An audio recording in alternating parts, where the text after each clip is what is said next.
Sonn, thank you so much for joining us today. We're really excited to have you come join us in Ankeny the end of April 27th and 28th, at our inaugural Summit on Student Success event. Tell us a little bit about how you became involved with supporting the work of personalized experiential learning for students. Oh, wow. This one's personal, but I don't mind sharing it because it's my story. I am the son of genocide survivors and of refugees. And that is my history that I'm very, very proud of. My parents are my idols. With that being said, with all that history that is embedded into my DNA, I had a really, really tough time in school. I was really that square peg in the round hole.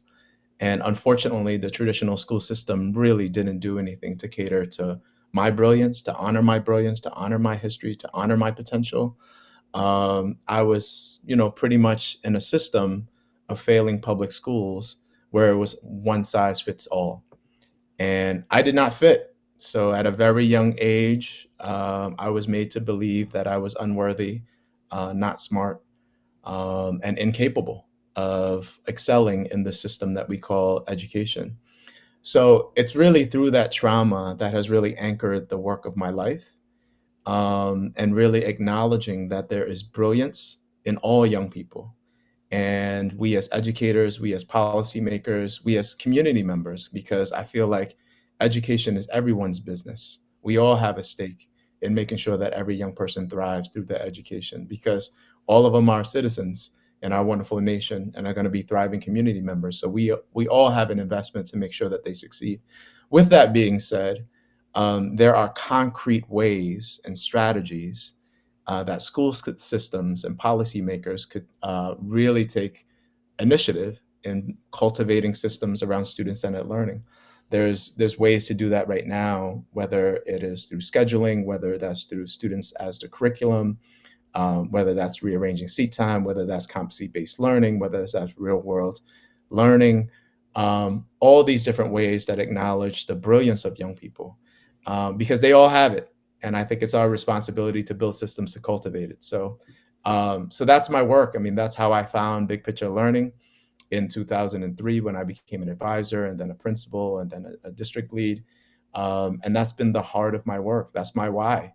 For every young person that's a square pegger that doesn't fit so neatly into that round hole, I see them in me. And so I want to honor all those young people as well as the rest of the young people that can benefit from student-driven real-world learning. So that's my why, and I'll share a little bit about it when I'm in the session.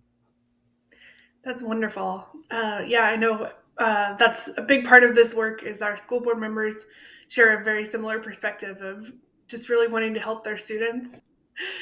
So Sonn, tell us a little bit about how you've seen this personalized approach to instruction impacting students and transforming their educational experience.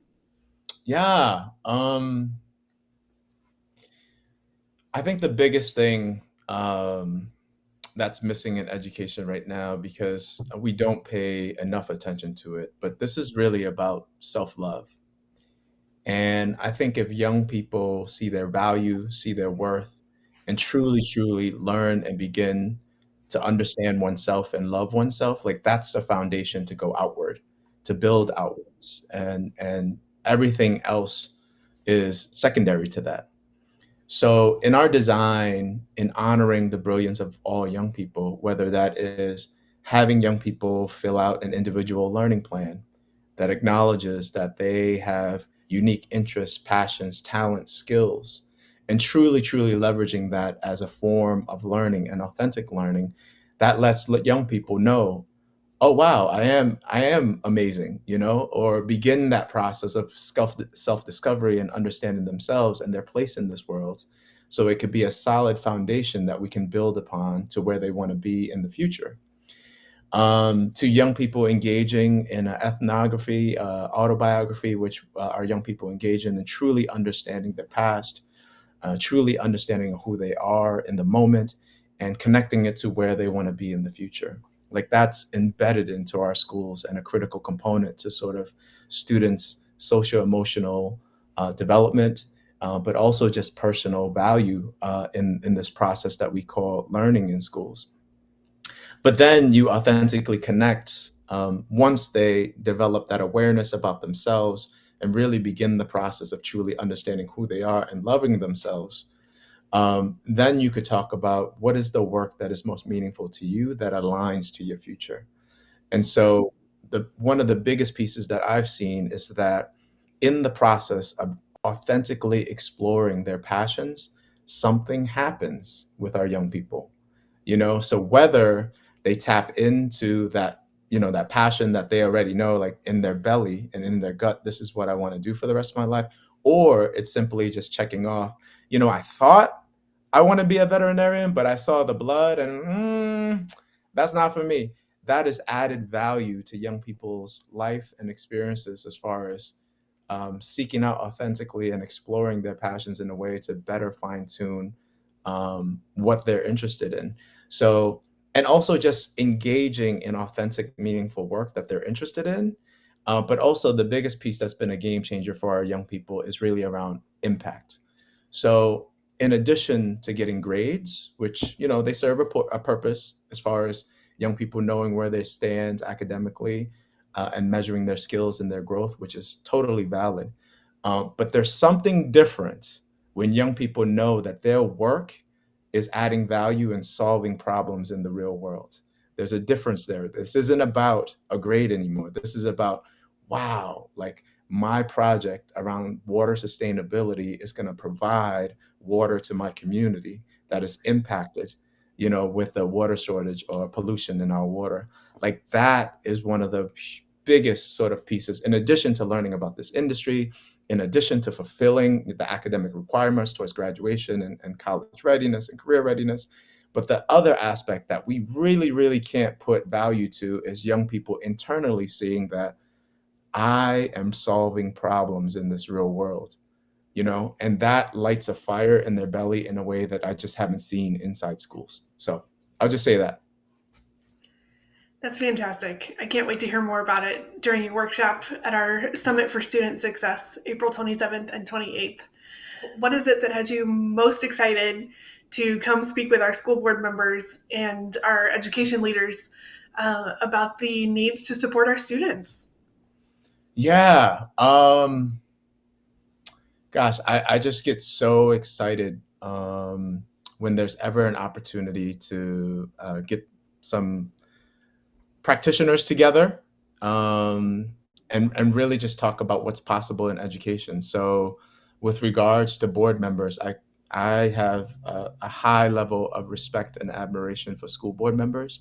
It's such a difficult role because you are responsible for so many young lives. And there's so much to consider in this equation, and so, with that huge responsibility, context is really, really important. And one of the things that I want to provide concrete context for is the ways in which schools are being done differently right now. So I will try my best not to theorize or pontificate. What I would like to do is bring evidence-based research and clear examples of what's happening and what's successful in education right now with regards to cultivating the brilliance of every young person, and really just providing them examples, concrete examples of what they could bring back to their district, and really to move the work forward for and with their young people. So I'm just super excited about the opportunity to really share that. So yeah. That's wonderful. And we are so excited to have you join us. I know it's been a number of years in the making to be able to have Big Picture Learning come speak to IASB. So we're so excited to have you join us April 27th and 28th at our Summit for Student Success at the FFA Enrichment Center in Ankeny. Can't wait to see you there. Nice. See you soon.